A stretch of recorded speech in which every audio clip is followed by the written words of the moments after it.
नानी मेरी माँ की पैदाइश के तुरंत बाद इस दुनिया से चल बसी तो मेरे नाना ने दूसरी शादी कर ली। मेरी मम्मी की सौतेली माँ अपने साथ अपने पहले पति का एक बेटा भी लेकर आई थी।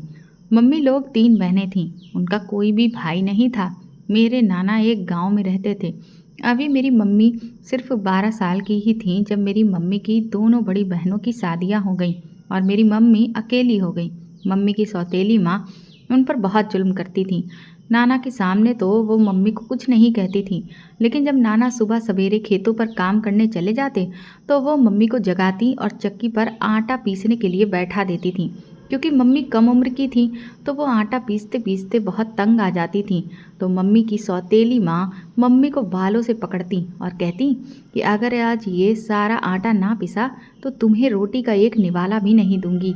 मम्मी की सौतेली माँ मम्मी से घर के सारे काम करवाती थी।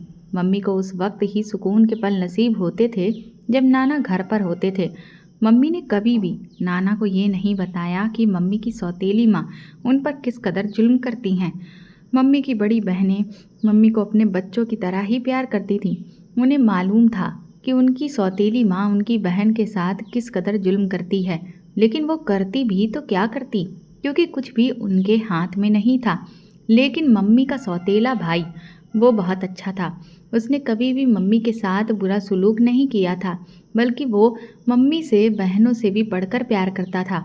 यही वजह थी कि मम्मी को भी अपना सौतेला भाई बहुत पसंद था।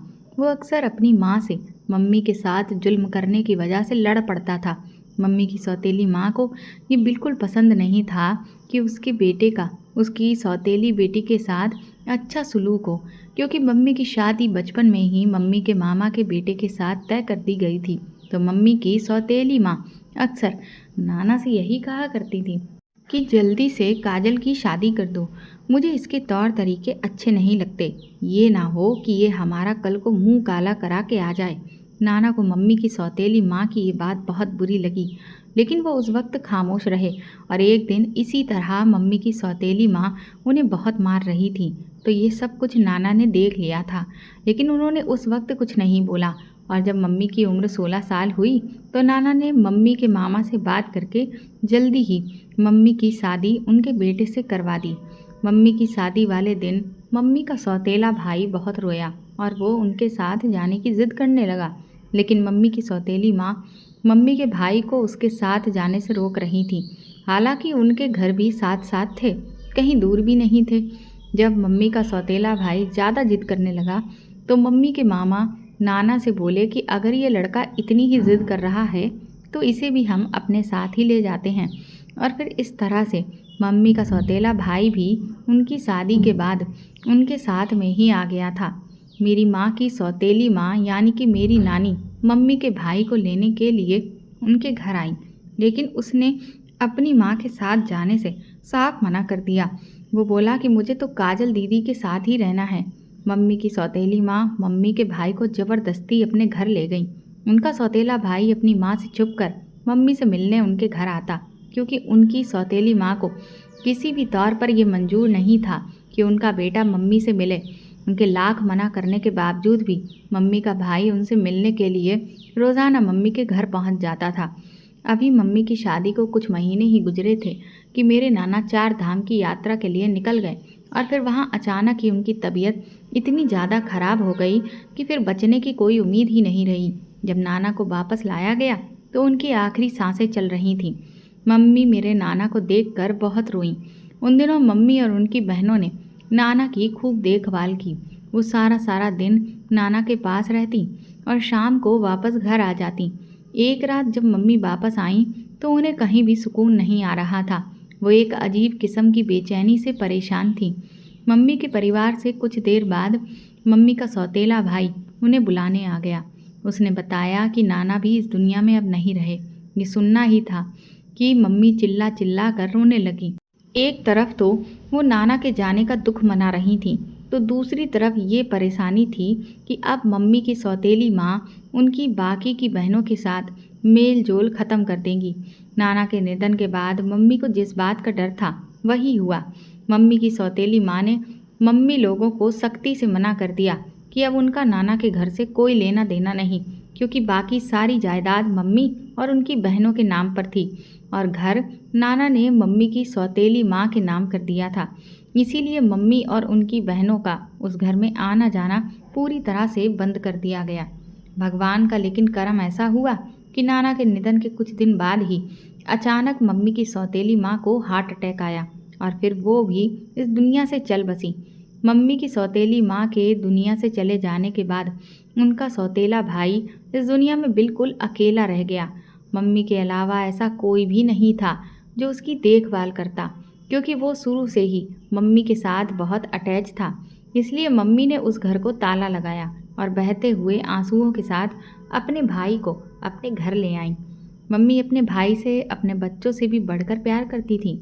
मम्मी ने कभी ये फ़र्क नहीं किया था कि वो मेरा सौतेला भाई है, बल्कि वो तो मम्मी को अपने सगे भाइयों से भी ज़्यादा बढ़कर था, क्योंकि मम्मी के भाई का बचपन था। इसीलिए मम्मी अपने भाई के हर नखरे को उठाती और उसकी हर इच्छा को पूरी करती थी।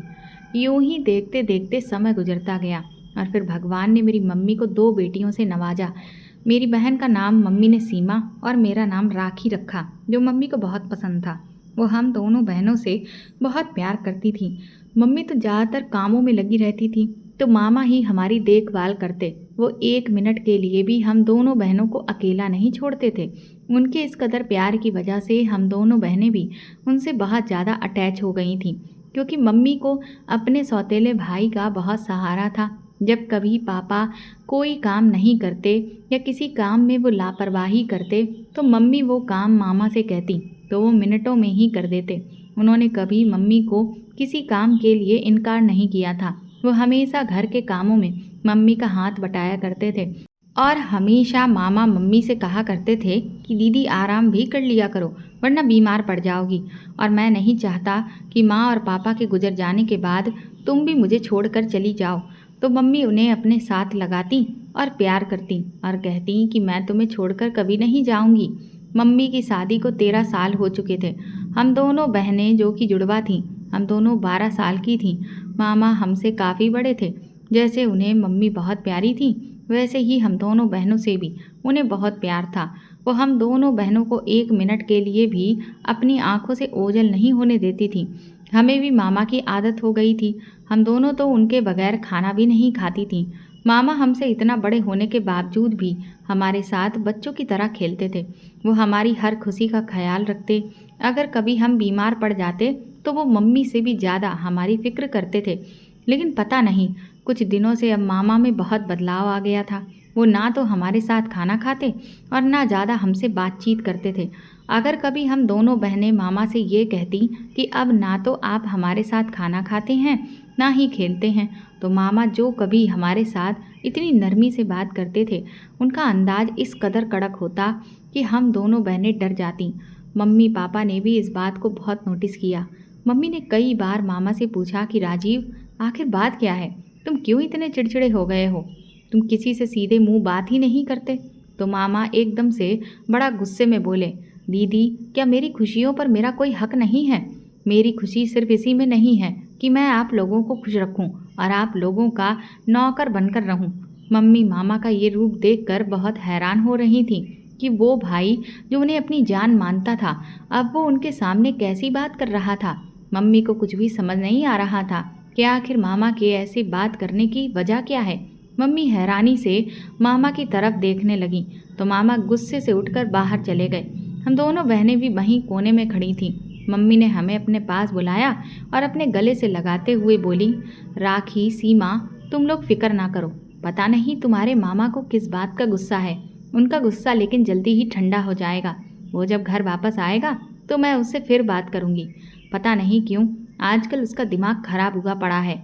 रात को काफ़ी देर से मामा घर आए तो मम्मी बात करने के लिए मामा के कमरे में गईं।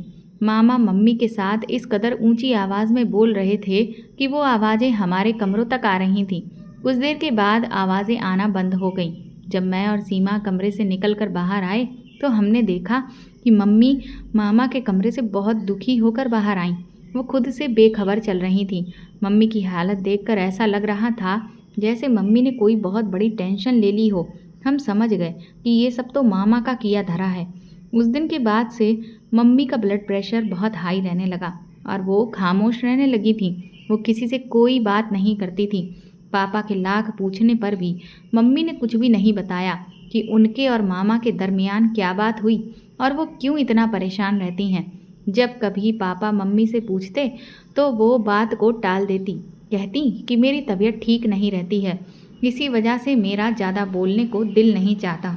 एक दिन रात को मम्मी सारी रात रोती रहीं और फिर सुबह के समय अचानक उनकी तबीयत बहुत ज़्यादा बिगड़ गई, इतनी कि हमें उन्हें तुरंत ही अस्पताल ले जाना पड़ा। हैरान करने वाली बात तो ये थी कि जब मम्मी की तबीयत बहुत ख़राब थी, उस दिन भी मामा सुकून की नींद सो रहे थे। उन्हें ये तक ख्याल ना आया कि मेरी बहन जो मुझे इस कदर प्यार करती है, जो कभी उन्हें तकलीफ़ में नहीं देख सकती थी, अब वो इतनी तकलीफ़ में थी, तो उन्होंने मम्मी की खबर तक नहीं ली थी। पापा को भी इस बात पर मामा से बहुत गुस्सा था कि बचपन से लेकर आज तक हमने इसे अपने बच्चों की तरह पाला और अपने बच्चों की तरह ही प्यार किया। जब हम इतनी टेंशन में हैं तो उसने हमें अकेला छोड़ दिया। अपनी बहन की खबर तक नहीं ली कि वो किस हाल में है, जी रही है या मर गई है। मम्मी को आईसीयू में एडमिट करा लिया गया था। मम्मी का ब्लड प्रेशर बहुत हाई था। डॉक्टर का कहना था कि उनका ब्रेक डाउन भी हो सकता है। डॉक्टर ने मम्मी का ब्लड प्रेशर नॉर्मल करने की बहुत कोशिश की, लेकिन उनका ब्लड प्रेशर था कि नॉर्मल होने का नाम ही नहीं ले रहा था। पता नहीं कौन सी ऐसी टेंशन थी जो मम्मी अपने दिमाग में लिए घूम रही थी। दोपहर के 2 बजे का टाइम था जब मामा हॉस्पिटल आए। पापा से तो उन्होंने कुछ बात नहीं की। वो सीमा से बोले कि तुम्हारी मम्मी की तबीयत कैसी है। सीमा उस वक्त खामोश रही, क्योंकि वो जानती थी कि इस सब की वजह मामा ही हैं। मामा की दी हुई टेंशन की वजह से ही आज हमारी मम्मी हॉस्पिटल में हैं और ज़िंदगी और मौत के बीच फंसी हुई हैं। हमें खामोश देखकर मामा डॉक्टर से मिलने के लिए उनके केबिन में चले गए। कुछ देर के बाद जब वो डॉक्टर के केबिन से बाहर निकले तो उनके चेहरे पर एक अजीब सी मुस्कुराहट थी जिसको हम समझ नहीं सके। जब पापा ने डॉक्टर से पूछा तो डॉक्टर ने बताया कि वो आपकी बीवी के बारे में पता कर रहे थे। मैंने उन्हें बताया कि उनकी हालत बहुत सीरियस है, तो ये सुनकर वो मुस्कुराने लगे। ये सुनने के बाद पापा को मामा पर बहुत गुस्सा आया कि कितना खुदगर्ज भाई है जिसे अपनी बहन की जरा सी भी परवाह नहीं है। अगर इसकी बहन इसे ना संभालती तो आज ये दर बदर की ठोकरें खाता फिरता। ये अपनी बहन का शुक्रगुजार होने की बजाय अपनी बहन की बीमारी का सुनकर खुश हो रहा है। भगवान ऐसा भाई किसी को भी ना दे। मैं तो शुरुआत के दिनों से ही ये कह रहा था कि काजल, राजीव को अपने साथ इस घर में ना रखो, क्योंकि जो भी हो सौतेला तो सौतेला ही होता है। मगर नहीं, तुम्हारी मम्मी के सर पर तो इसे अपने साथ घर पर रखने का भूत सवार था। आज जब वो खुद मौत के मुंह में है तो इस भाई को उसकी कोई परवाह तक नहीं। दिन ब दिन मम्मी की हालत खराब होती जा रही थी। डॉक्टर भी अब उम्मीद छोड़ चुके थे और रो रो कर हम दोनों बहनों का बुरा हाल था। मम्मी के लिए दिन रात भगवान से प्रार्थना हम करते रहते थे। मम्मी हॉस्पिटल में ही थी जब मम्मी का ब्लड प्रेशर इस कदर हाई हुआ कि उसकी वजह से मम्मी को लकवा मार गया और उनका बायां हिस्सा बिल्कुल ख़राब हो गया। तो डॉक्टर ने मम्मी को अस्पताल से डिस्चार्ज कर दिया। फिर हम उन्हें घर ले आए। पापा बहुत परेशान थे क्योंकि मम्मी सिर्फ चारपाई की ही होकर रह गई थी। मम्मी की देखभाल के लिए पापा ने एक औरत रखी जो मम्मी को टाइम पर खाना खिलाती और टाइम पर दवा भी देती थी। इसी दौरान मामा ने मम्मी का हाल ख्याल तक नहीं पूछा था। वो सुबह को घर से निकलते और सीधा शाम को ही वापस आते। वो अब घर वालों से पूरी तरह से अलग हो चुके थे। उन्हें इससे कोई फर्क ही नहीं पड़ता था कि कौन मर रहा है और कौन जी रहा है। हम मामा से बात करने के लिए और मामा को देखने के लिए तरस जाते हैं। कभी कभार तो ऐसा होता कि मामा कई कई दिनों तक घर वापस ही नहीं आते थे। मम्मी अक्सर पापा से और हमसे मामा के बारे में पूछती तो पापा मम्मी से नज़र चुराते और कहते कि जब राजीव को तुम्हारी परवाह ही नहीं तो तुम क्यों उसकी फिक्र करती हो, हम सब तुम्हारे पास हैं तो। मम्मी की आंखों से आंसू बह जाते। वो कहती मुझे नहीं पता था कि मेरा भाई इस कदर मुझसे बेमन हो जाएगा कि मुझे देखना भी गवारा नहीं करेगा। पापा मम्मी को बहुत तसल्लियाँ देते कि तुम परेशान ना हुआ करो वरना तुम्हारी तबीयत और बिगड़ जाएगी। धीरे धीरे मम्मी 3 साल से चारपाई पर ही थी, इसीलिए मामा खुद उन्हें खाना खिलाते। मगर जब भी वो खाना लेकर जाते तो कुछ देर बाद मामा पसीने से भरे होते और उनकी अजीब सी हालत होती, जबकि किसी और को भी इस बात की इजाज़त नहीं थी कि वो मम्मी को खाना दे दे। कल रात मैं मम्मी की चारपाई के नीचे छुप गई और फिर जो राज मुझ पर खुला उससे तो मेरी जान ही निकल गई थी। मम्मी के अस्पताल से आ जाने के कुछ दिन के बाद सुबह सुबह मामा मम्मी के कमरे में गए। जब वो मम्मी के कमरे से बाहर निकले तो उनके माथे पर गुस्से की सिकनें पड़ी हुई थीं। पापा तो उस वक्त तक काम पर चले गए थे, तो हम दोनों बहनों से वो बोले कि आज से दीदी को खाना मैं दिया करूँगा। उन्होंने मम्मी के लिए रखी गई औरत की भी छुट्टी कर दी और बोले कि आज से दीदी की जिम्मेदारी मुझ पर है, अपनी बहन की देखभाल मैं खुद किया करूँगा। जब रात को पापा काम से आए तो हमने ये बात पापा को बताई, तो ये सुनकर वो बहुत हैरान हुए कि जिस भाई ने अपनी बहन का हाल तक नहीं पूछा था, आज उसकी देखभाल कैसे कर सकता है। उस दिन के बाद से मामा का पापा के साथ और हमारे साथ रवैया नॉर्मल हो गया। वो पापा से अच्छे तरीके से बात करते और हमारे साथ भी प्यार मोहब्बत से बात करते। मामा के इस बदलते हुए रंग पर हम सब घर वाले बहुत हैरान थे। अब तो मामा घर से भी बहुत कम निकलते थे, वो ज़्यादातर घर पर ही रहते, मम्मी की देखभाल करते। मामा अक्सर हमसे छुपकर किसी से फ़ोन पर बातें करते थे। एक दिन मामा फ़ोन पर किसी से बात कर रहे थे कि मैं दवाई वाली पर्ची लेकर मामा के पास गई। सबसे पहले कि मैं कुछ बोलती तो मामा ने मुझे देखा और मुझे डांटने लगे कि तुम यहाँ क्यों आई हो। उनकी बात सुनकर मैं सहम गई। मैंने डरते हुए कहा कि मामा, मम्मी की दवाई ख़त्म हो गई है, मैं इसीलिए आई थी ताकि आपको ये पर्ची दे दूं और आप मम्मी के लिए दवा ले आएं। मामा ने मुझसे दवा वाली पर्ची छीनी और बोले, जाओ यहाँ से दफ़ा हो जाओ। मैं वहाँ से तेज़ तेज़ कदम उठाती हुई मम्मी के कमरे में आ गई। मम्मी मुझे यूँ सहमा हुआ देखकर बोली, राखी क्या हुआ, तुम इतनी घबराई हुई क्यों हो। मैं बोली, मम्मी, मामा फ़ोन पर किसी से बात कर रहे थे। जब मैं उनके पास दवा की पर्ची देने के लिए गई तो उन्होंने मुझे बहुत डांटा। मम्मी बोली, तुम्हें राजीव के पास जाने की क्या ज़रूरत थी, उसका तो दिमाग खराब हो गया है, वो बच्चों को भी बिना वजह डांट देता है। एक दिन पापा सुबह सवेरे काम पर चले गए। हम दोनों बहनों ने मम्मी के लिए नाश्ता बनाया। मामा किचन में आए, मम्मी के लिए नाश्ता लेकर उनके कमरे में चले गए। जाने से पहले मामा हम दोनों बहनों से बोले कि मैं दीदी को नाश्ता खुद करा दूंगा, तुम लोग यहीं किचन में रहना, कमरे में आने की कोई ज़रूरत नहीं है। काफ़ी देर के बाद जब मामा मम्मी के कमरे से बाहर निकले तो पसीने से भीगे हुए थे। उनकी हालत बहुत अजीब सी थी। मम्मी को नाश्ता करवाने के बाद मामा ने अपने कमरे से कुछ सामान लिया और फिर बाहर निकल गए। जब हम दोनों बहनें मम्मी के कमरे में गईं तो मम्मी रो रही थीं। हमने मम्मी से उनके रोने की वजह पूछी तो मम्मी ने हमारी बातों को टाल दिया और हमें कुछ भी नहीं बताया। संडे वाले दिन पापा को काम से छुट्टी थी। हम दोनों बहनों का रूटीन था कि हम पहले मम्मी के लिए नाश्ता तैयार करती थी। तब पापा बोले, लाओ मुझे दो नाश्ता, मैं तुम्हारी मम्मी को आज अपने हाथों से नाश्ता करवाऊंगा। मामा का कमरा क्योंकि छत पर था। मामा सीढ़ियों से नीचे उतरते हुए आए और बोले, अरे आप क्यों दीदी को नाश्ता करवाएंगे, मैं हूँ ना, आप ये जिम्मेदारी मुझ पर छोड़ दें। पहले भी तो मैं ही दीदी को नाश्ता करवाता रहा हूँ, मेरे होते हुए आपको ये सब करने की कोई ज़रूरत नहीं है। इतनी देर में दरवाजे को किसी ने खटखटाया और पापा का कोई दोस्त उनसे मिलने के लिए आया था, तो पापा बाहर निकल गए। मामा ने सीमा के हाथ से नाश्ता लिया और वो लेकर मम्मी के कमरे में चले गए और दरवाज़ा अंदर से बंद कर लिया। मामा को मम्मी के कमरे में गए हुए काफ़ी देर हो गई थी। काफ़ी ज़्यादा देर होने के बाद मामा ने दरवाज़ा खोला और वो कमरे से बाहर निकले तो मामा की हालत वही थी जैसे कि हर रोज़ होती थी। मेरी तो कुछ भी समझ में ही नहीं आ रहा था कि ये सब हो क्या रहा है। मैं जानना चाहती थी कि आखिर ये वजह क्या है कि मामा इतनी देर तक मम्मी के कमरे में बंद रहते हैं और जब बाहर निकलते हैं तो वो पसीने से भीगे होते हैं।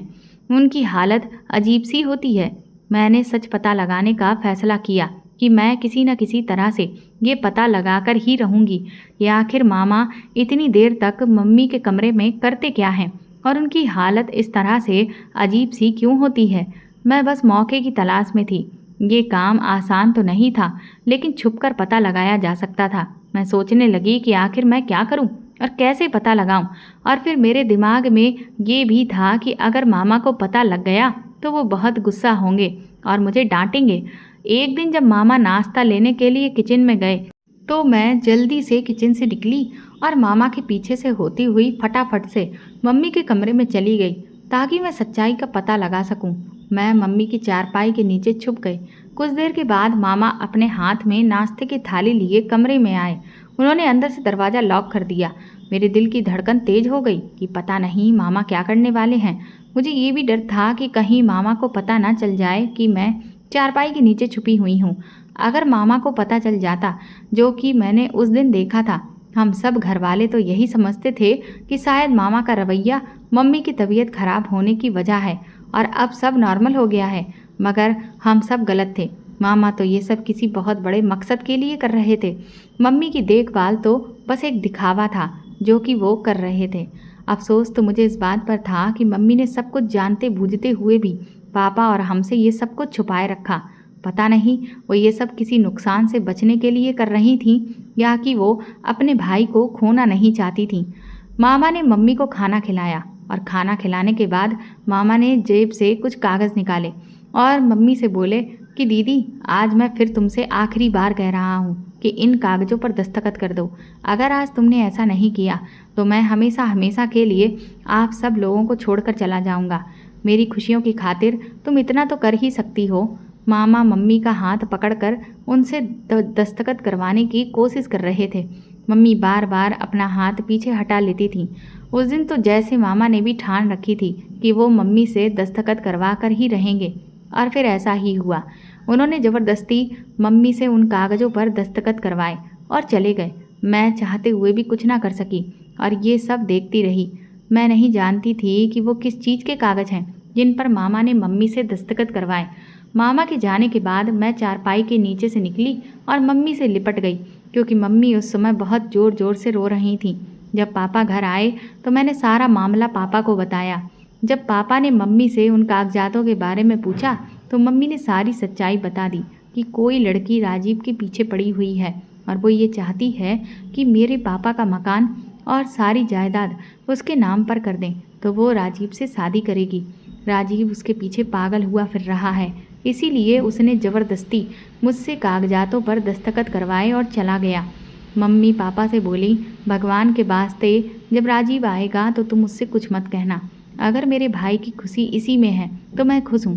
पापा गुस्से में घर से निकले ताकि वो मामा को ढूंढ सकें, लेकिन मामा पापा को कहीं भी नहीं मिले। रात काफ़ी देर से मामा घर लौटे तो पापा ने उनसे बात की। मामा इस बात से साफ इनकार करके बोले, दीदी ने अपनी मर्जी से सारी जायदाद मेरी होने वाली बीबी के नाम की थी। पापा का हाथ उठते उठते रुक गया तो मामा बोले, आप लोगों से मेरी खुशियाँ तो बर्दाश्त ही नहीं होती, लेकिन आप फिक्र नहीं करें, मैं कल ही शादी कर रहा हूँ और फिर मैं ये घर हमेशा हमेशा के लिए छोड़कर चला जाऊँगा। घर छोड़ने के नाम पर मम्मी का कलेजा मुंह को आ गया, मगर जिस लड़की से मामा को शादी करनी थी वो तो आई ही नहीं। 2 दिन तक मामा वहीं पर उसका इंतज़ार करते रहे, मगर उसका तो कोई अता पता ही नहीं था। उसे जो चाहिए था वो उसे मिल चुका था। वो एक फ्रॉड लड़की थी जो सारी जायदाद अपने नाम करवाने के बाद भाग जाती थी। मामा को अपने किए पर बहुत पछतावा हुआ। वो घर में वापस आए तो शर्मिंदगी के मारे मामा की नज़रें झुकी हुई थीं। उन्हें समझ नहीं आ रहा था कि वो किस मुंह से मम्मी और पापा से माफ़ी मांगें। उन्होंने मम्मी से माफ़ी मांगी तो मम्मी ने सब कुछ भूल भाल के मामा को अपने गले से लगा लिया। पापा, जो कि पहले बहुत गुस्से में थे, अब वो बहुत खुश नज़र आ रहे थे। पापा मामा से बोले, राजीव, एक खेल तुमने हमारे साथ खेला, उसके बदले एक खेल मैंने तुम्हारे साथ खेला। वो कागजात जिन पर तुमने अपनी दीदी के दस्तखत करवा लिए थे वो नकली थे, क्योंकि मैं तुम्हारा इरादा पहले ही जान चुका था। इसीलिए मैंने वो कागजात बदल दिए थे। जो कागज़ तुमने उस लड़की को दिए हैं वो नकली हैं, जबकि असली कागज़ तो मेरे पास हैं। मामा अपने आंसू पोंछते हुए पापा के गले लग गए। हम सब घर वालों ने मामा को दिल से माफ़ कर दिया। इस बात को बीते हुए अब 7 साल हो चुके हैं। मम्मी पहले से काफ़ी बेहतर हैं। मम्मी ने देखभाल के मामा की शादी बहुत अच्छी लड़की से करवा दी थी और मामी हमारी बहुत अच्छी हैं। वो मामा के साथ साथ हम सबका भी बहुत ख्याल रखती हैं। आज भी जब कभी मामा उस हादसे को याद करते हैं तो भगवान का शुक्र करते हैं कि जिसने इतना बड़ा नुकसान होने से बचा लिया, और ये सब उनके अपनों की वजह से ही हो सका। तो दोस्तों, आपको ये कहानी कैसी लगी हमें कमेंट करके ज़रूर बताएं और प्लीज़ इस कहानी को ज़्यादा से ज़्यादा शेयर और लाइक करके मेरे चैनल को सपोर्ट करें।